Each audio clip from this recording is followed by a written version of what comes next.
Bonjour à tous, petite vidéo pour vous faire un point lecture que j'avais filmé mais mon appareil me casse les pieds. Il a changé de mode en fait, du coup quand j'ai vérifié la vidéo pour une fois que je le fais, ça rendait n'importe quoi.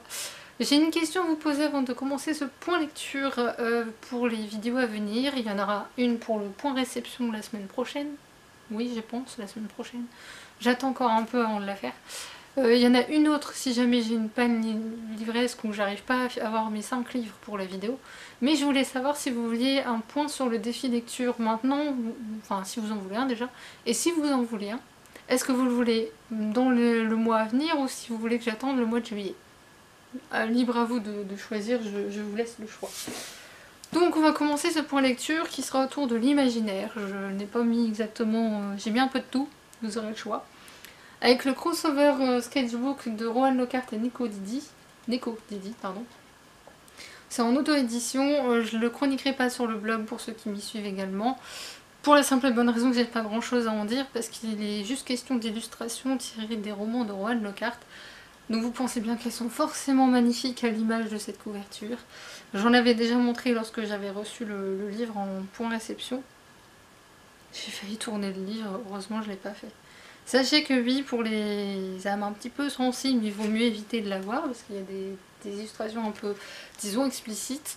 Mais il n'y a pas que ça, je vous rassure. C'est classé par roman aussi de Rohan Lockhart. C'est là où je vois que j'en ai beaucoup à lire de lui et que j'en ai pas encore lu des masses.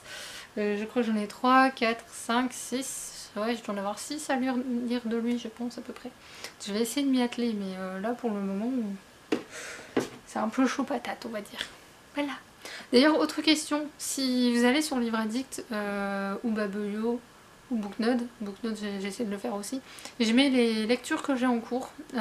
Suivez plutôt Livre Addict parce qu'il y a plus de chances que je sois à jour. Mais je voulais savoir si vous souhaitiez que je mette mes futures lectures en cours, sachant que je les aurais pas forcément commencé, juste pour savoir, parce que j'en ai plein qui sont prévus pour les mois à venir jusqu'au mois d'octobre en fait. Je vais essayer de lire tout ça mais j'espère entrecouper avec d'autres lectures parce que j'ai pas envie de lire que de l'imaginaire en fait. Et là pour le moment je lis quasiment que ça. Donc j'aimerais bien un petit peu changer. Bref, on va commencer avec un palais d'épines et de roses de Sarah Dimas aux éditions Françoisir. Enfin c'est ma version en tout cas. J'ai déjà le tome 2 dans ma pile et j'espère que Françoisir sortira le tome 3 parce qu'ils ont la fâcheuse tendance de commencer à sortir des sagas à des prix défiant toute concurrence mais pas la suite. Je leur ai dit, hein, là ça commence à me... Ils l'ont fait avec Sherlock, Lupin et moi et l'autre saga c'était Vampire Academy, ils l'ont fait aussi, ils n'ont pas continué à sortir les séries, donc ça me gonfle un petit peu. Celle-là, il y a peut-être moyen quand même d'avoir le dernier, parce que c'est une grosse saga quand même, elle a beaucoup tourné sur la blogosphère et Booktube pour ceux qui n'auraient pas entendu parler du titre. C'est une réécriture du conte de La Belle et la Bête, mais alors faut chercher, hein, faut vraiment la chercher. À part du côté de Tamlin, on comprend très vite que lui, effectivement, il a ce côté bête, mais il n'est pas le seul. C'est le côté un peu surprenant de ce livre. Et alors la rose, pour ce qui est de la rose, je suis pas sûre de qui représente la rose exactement dans ce livre. J'aimerais bien avoir l'avis de quelqu'un, voir si on a le même avis sur ce livre. Bref, on suit l'histoire d'une jeune fille, on sait pas son âge d'ailleurs, cette jeune demoiselle, qui part chasser dans la forêt. Et d'ailleurs ce début-là m'a profondément ennuyée. Alors me demandez pas pourquoi, mais quand le livre a commencé, on vous dit « Oh, pauvre jeune fille qui vit avec son père et ses sœurs dans un genre de chalet, ils sont pauvres, ils ont froid, on est en hiver, il fait toujours les froids, enfin bref. » Je me dis « Mais c'est la même chose qu'un autre livre que j'ai lu pour une libraire. » Je me dis « On est mal barré. » On est très très mal barré. Mais ce livre est sorti avant celui que j'ai lu, hein. Donc je me suis dit, bon, on continue. Et heureusement, quand elle chasse, justement, elle va croiser un loup plus gros que ceux qu'on croise normalement, et elle va quand même le tuer. Et il se trouve que ce loup n'est autre qu'un immortel, les ennemis des mortels, donc de Fer. Et Fer est plutôt... Je crois qu'elle est contente quand même de l'avoir tué, c'est une forme de vengeance. Sauf que un ami, justement, de ce loup, vient la chercher et lui dit grosso modo, si tu veux, tu dois en payer le prix, je pourrais te tuer mais je vais t'emmener dans mon domaine et tu deviendras Il dit pas ce qu'elle deviendra, mais on se dit elle va devenir une esclave, enfin bref, elle va devenir rien du tout. Il se trouve que ce personnage s'appelle Tamlin, il est un grand seigneur fée, et au final, au lieu de la traiter comme une moins que rien, ce à quoi s'entendrait, il la traite comme une princesse. Et enfin, une princesse est peut-être un peu exagérée parce qu'il n'est pas très doué, mais au fil du temps, une relation va quand même se tisser entre eux grâce à Lucien. Lucien, ce personnage, mais que je l'aime, mon dieu. J'adore ce personnage, il est mordant, il a un humour piquant et ça fait du bien ce genre de personnage, d'autant qu'il a plutôt un physique assez atypique pour le coup. C'est plaisant de voir un personnage qui n'est pas dans le quota, la norme qu'on voit habituellement pour les personnages de romans. Pour ce qui est de Tamlin, oui, il y a quelques clichés quand même, soyons honnêtes, mais je pense qu'on est loin de tout savoir. Au vu de ce que j'ai vu pour le tome 2, de ce qui s'annonce pour le tome 2, on est loin de tout savoir. Au cours de ce roman, on fait la rencontre également de... Je sais pas si on dit Rysand ou Rysand, parce que j'imagine que ça doit se prononcer à l'anglaise, j'imagine. Mais ce personnage-là, je l'ai profondément détesté, et en même temps, c'est peut-être le seul qui comprend réellement faire. Donc je suis assez partagée sur ce personnage, même si je pense qu'il aurait pu se passer de certaines choses. Je pense, sincèrement. Et en fait, il y a un mal qui ronge, voilà, le royaume des immortels qui s'appelle Prysian. Et grosso modo, faire un peu leur seul espoir. On ne sait pas pourquoi, on va mettre énormément de temps à comprendre. Pendant pas mal de temps, ça se passe plutôt bien. J'étais vraiment très confortable dans ce livre. Et à un moment donné, je sais pas pourquoi. Enfin, c'est assez paradoxal en fait ce qui s'est passé dans ma lecture. C'est que j'étais complètement captivée par ce que je lisais. Et en même temps, mais c'est complètement amoral ce que subit faire à un moment donné. Pendant une centaine de pages à peu près. En plus, c'est pas comme si c'était réduit sur 2-3 pages, non, c'est pendant une centaine de pages. Donc c'est vraiment amoral à la limite de la cruauté. J'avais entreaperçu le titre d'une chronique sur Livre Addict quand j'avais mis à jour le nombre de pages que je lisais. Et j'avais vu ce livre est une honte ou je ne sais plus par rapport justement à ce côté amoral qu'il y a dans ce livre. Parce qu'effectivement, il y a certains passages où en tant que femme, on grince un peu des dents et en même temps, le combat que mène Fer, le combat qu'elle mène, c'est face à une femme. Donc au final, est-ce que vraiment on peut... Je suis pas sûre qu'on puisse vraiment dire que les hommes la traitent si mal que ça. Rysand, je confirme que Rysand, il a un côté un petit peu bizarre. Mais les autres, en soi, à part de respecter le traité en question dont il est question, je vois pas trop. Et encore, il pourrait lui faire subir bien pire. Hein. Au final, je veux dire, elle vit, elle fait ce qu'elle veut, elle sort comme elle veut, elle mange ce qu'elle veut, enfin, elle s'habille comme elle veut, elle fait ce qu'elle veut. Et il lui impose rien. Donc bon, pour une prisonnière... Mais après, Fer est très intelligente, même si elle ne sait pas lire et écrire, ce qui est une grande différence avec Belle du fameux conte. Elle a une faculté d'adaptation assez dingue, je trouve, une intelligence aussi assez dingue, et du répondant. Elle a du répondant, donc ça change aussi. Et bref, j'ai beaucoup aimé ce livre, on m'a pas menti sur ce livre aussi, c'est très important, parce que quelquefois on vous survend un livre et quand vous lisez... Moi je savais très bien que pour le coup, on me disait clairement que la romance serait mise en avant. On me l'avait dit, je le savais, mais elle n'est pas comme d'habitude. Du coup ça passe, c'est pas une romance à niaise comme on peut voir dans pas mal de romans de ce genre en fait, actuellement. Là non, ça change et il n'y a pas de triangle amoureux. En tout cas pour le moment, il n'y en a pas. Je pense qu'il y en aura un. Je pense. Je suis pas sûre. Disons que si je me fie au résumé du tome 2, je pense qu'il y en aura un. J'espère pas, mais bon, je me fais pas d'illusions. Ensuite, Bleu Saphir, le tome 2 de la saga La Trilogie des Gemmes. Le nom de l'autrice est allemand, je m'excuse par avance. De Kerstin Gier. C'est aux éditions Françoisir. J'ai lu le tome 1 il y a tellement longtemps que quand je commençais à le lire, je me dit, il s'était passé quoi déjà dans le tome 1 Parce qu'on reprend la saga exactement là où on l'a arrêté au tome 1. Mais exactement, on n'a pas de retour en arrière, on n'a pas d'explication qui pourrait nous remettre un peu les pieds dedans. Non, tu te débrouilles. Donc j'ai lu dans le cadre du challenge de Frogzine qui était ce mois-ci de lire la suite d'une saga. Je me suis fait un plaisir à la lire. Et j'espère ne pas trop tarder avant de lire la suite. Je vais essayer. Comme ça déjà ça fera une saga en moins à lire. Je sais, il y a plein de booktubeurs et de blogueurs qui font des kill sagas. Enfin pour ceux qui savent pas le concept est de lire des sagas complètes afin d'en éliminer de sa pile à lire. De dire oui j'ai baissé le nombre de sagas. Attends. Non. Moi je me ferai pas ça parce que je sais que je tiendrai pas mon challenge. J'en ai déjà assez pour cette année en plus je crois. J'en ai même supprimé quelques-uns parce que je dis là ça va plus être possible. Mais parce que oui, normalement je fais partie d'un prix littéraire, mais là j'ai dit non pour cette année, j'y arriverai pas. Et j'ai pas forcément l'envie de me lancer dans quelque chose sans savoir ce qui va m'arriver aussi. C'est un peu ça le problème, parce qu'il me faut vraiment énormément de temps. Et cette année, j'ai l'impression de lire moins que d'habitude. Après, j'ai eu tendance à sortir beaucoup de pavasses aussi en ce début d'année, donc ça contrebalance les choses. Pour en revenir à ce livre, Gwendoline est une voyageuse dans le temps. Elle n'a pas été formée à ça, contrairement à sa cousine, du coup forcément ça donne des situations rocambolesques. Et en face d'elle, il y a Gédéon qui est censé l'accompagner dans tous ses voyages, et Gédéon est le mec qui semble parfait, mais qu'on a très souvent envie de frapper. Sa cousine, je n'en parle même pas, elle c'est pour le coup tout le temps. Le mec qui est censé former Gwendoline aux mœurs et coutumes du XVIIIe siècle. Bref, on n'en parle pas non plus. Grosso modo, Gwendoline passe son temps à s'en prendre plein la tête de partout. Et au final, quand elle pose des questions, on ne lui répond pas. Je pense qu'on aurait vraiment une véritable explication au tome 3. Je pense. Parce qu'on vous fait comprendre qu'ils ont peur de Gwendoline, mais on ne sait pas pourquoi. Donc ouais, je suis assez intriguée. Alors après, c'est pas une lecture qui va rester un délai...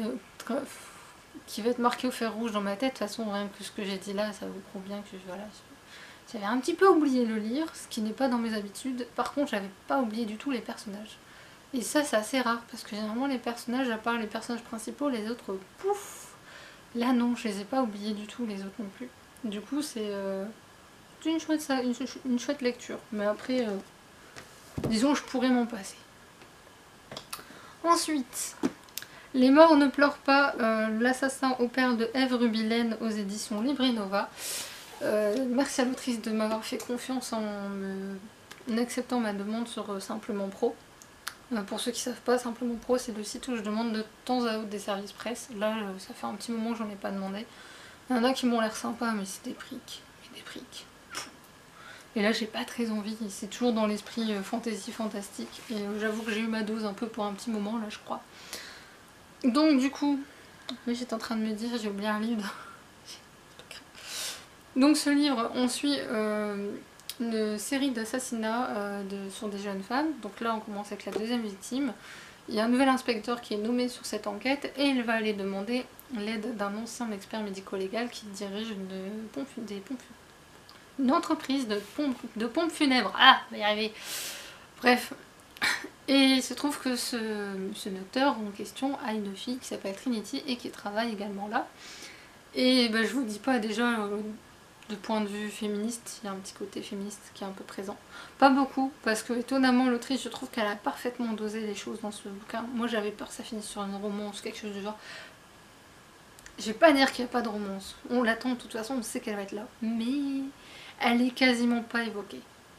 Ce qui fait que moi ça passe beaucoup mieux d'un coup.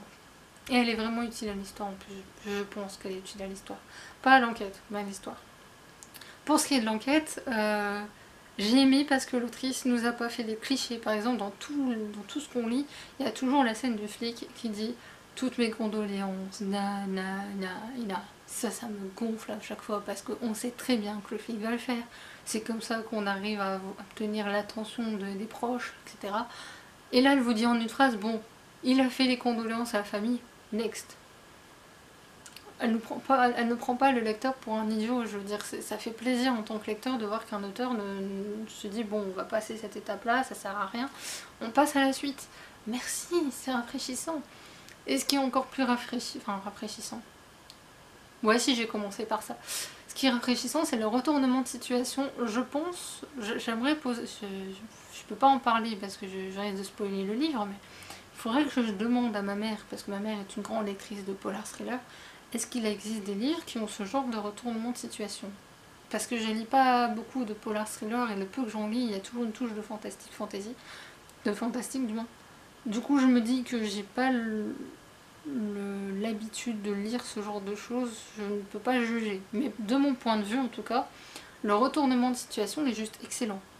Je m'attendais à tout, sauf à ça. Moi, je m'attendais à un meurtrier du style comme Jack l'Éventreur, pour reprendre un tueur en série célèbre, quoi. Je pensais que c'était une sorte de réécriture de ce genre de meurtre. De toute façon, l'autrice n'épargne rien, hein. Je vous précise tout de suite, âme sensible, ça peut tenir. Personnellement, moi je l'ai lu, il y a des mois je me disais mais heureusement que t'as pas mangé. Concernant le passé de Trinity, c'est juste mentionné en un paragraphe et on ne parle pas vraiment d'elle, on parle de ce qui s'est passé autour d'elle. J'ai eu froid dans le dos.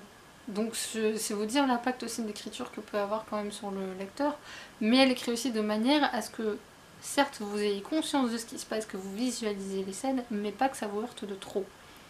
Parce que moi je suis assez sensible à tout ça, moi maintenant, parce que une fois qu'on a lu un roman de Murakami, je ne sais plus, c'est la chronique de l'oiseau à ressort, il y a une scène d'une monstruosité, et le pire c'est que ça s'est réellement produit, qui m'avait... J'avais failli vomir en lisant cette scène.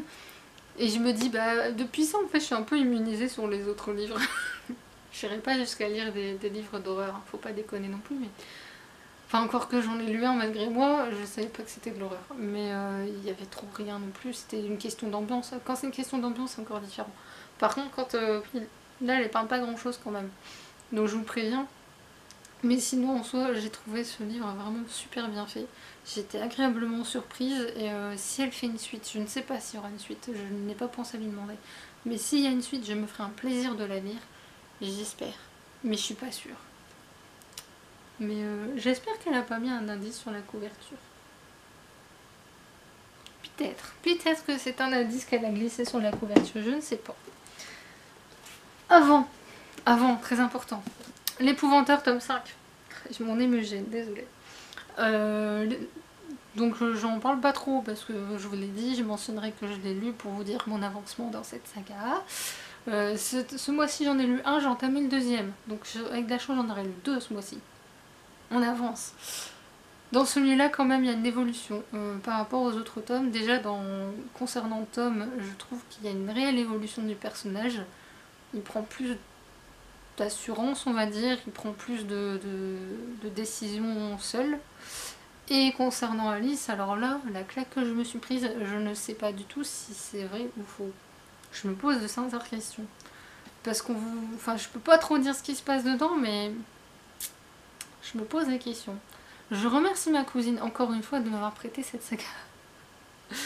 Voilà, j'en dirai pas plus. Je veux pas vous spoiler. Et enfin, alors ce livre, c'est tout ce que j'aime, mais alors tout ce que j'aime. Immortel, pardon, je déforme le titre tout le temps, je m'en excuse.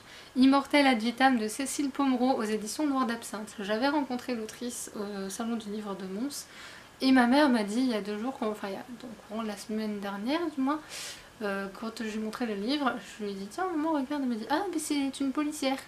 Et l'autrice est tellement sympa que, enfin... C'est peut-être un jugement de valeur, ouais si c'est un gros jugement de valeur, c'est pas très bien, pas très sympa ce que je veux dire, mais je n'aurais jamais pensé au vu du contenu du livre qu'elle était policière. Mais jamais. Parce qu'il n'y a rien du tout. Je veux dire, on suit 2 personnages en alternance, on suit Fred d'un côté qui sort de prison, qui est paumé, qui est fauché, qui n'attend plus rien de la vie, il décide de se suicider et le problème c'est qu'il ressuscite. Enfin qu'il est immortel en fait. Du coup, bah, on se dit là que bah, le pauvre, tant mieux pour lui, mais lui, enfin, il est désespéré un peu, il se dit, bah mince, je suis encore en vie, peut pas me laisser partir un peu. Et en fait, le gars, dès qu'il fait quelque chose, il va se retrouver dans des situations où, grosso modo, il va se retrouver à mourir et ressusciter, et ainsi de suite, grosso modo. Donc déjà, de ce point de vue-là, c'est tellement abracadabrant, mais tellement drôle en même temps, parce que Fred a justement cette façon de s'exprimer, parce que c'est écrit vraiment de son point de vue, qui du coup rend les choses avec beaucoup d'ironie et d'une forme d'impertinence, je sais pas, quelque chose de genre là. enfin, un humour noir un petit peu, c'est très drôle. Et parallèlement, vous avez Jean qui est un policier, il a 2 enquêtes et sur les deux, bah, il y a un cadavre qui disparaît, surtout sur la deuxième, il voit bien sur la caméra de vidéosurveillance que bah, cadavre, la caméra fait ça, revient, plus de cadavre. Quelle est cette histoire? Et sauf que bah, pour une raison que je ne dévoilerai pas, on va pousser un peu ce Jean à prendre sa retraite et qui va se dire mais je vais retrouver ce cadavre là parce que ça me turlupine.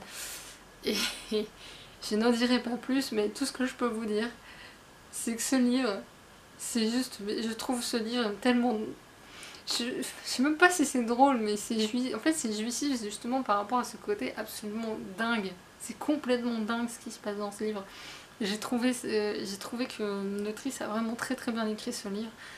Il n'est pas sombre, je ne l'ai pas trouvé sombre. Ça peut paraître sombre, surtout quand on voit la couverture, moi je trouve pas du tout. Je trouve qu'au contraire la couverture est même très bien trouvée en fait. Ouais, je la trouve super bien trouvée. J'ai pas grand chose d'autre à dire, je préfère vraiment vous laisser découvrir ce roman. J'espère qu'elle écrira d'autres livres parce que je me ferai un plaisir de les lire et surtout si elle les met sur le même ton. Si elle nous surprend, parce que c'est surprenant. Je n'ai jamais lu un livre écrit de cette manière, surtout pas un polar fantastique. Jamais, mais jamais. Jamais. C'est vraiment une écriture atypique, un ton atypique, une ambiance atypique, mais positif. Il y a vraiment quelque chose de positif dans ce roman. Je sais pas en quoi, mais voilà.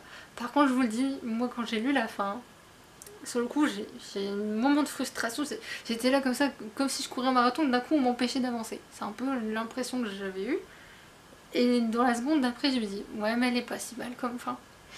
Et pour ceux qui seraient pas complètement satisfaits par la fin, je vous le dis, il y a une nouvelle qui est disponible sur le site de la maison d'édition gratuitement pour ceux qui veulent en savoir plus. Je trouve ça honnête de leur part parce qu'ils pourraient profiter et dire bah achetez. Non, elle est gratos. Je l'ai téléchargée mais je ne sais pas encore si je la lirai parce que je me dis que finalement cette fin là elle est plutôt pas mal. Et il y a une forme de, ouais, de sagesse. Je sais pas si on peut dire sagesse mais c'est ce qui me viendrait à l'esprit. Bref. Par ça, je vois pas trop ce que je peux vous dire. Enfin, il était chouette comme livre. J'ai pas mis un coup de cœur, mais ça en était pas loin, honnêtement. Sur ce, je pense que j'ai tout dit. N'hésitez pas à me répondre à ma question au début de la vidéo. N'hésitez pas à me dire s'il y en a que vous avez lu, qui vous tenterait. N'hésitez pas à commenter, liker, partager, comme d'habitude. Et puis sur ce, je vous laisse et je vous souhaite un très bon week-end. À bientôt. Salut!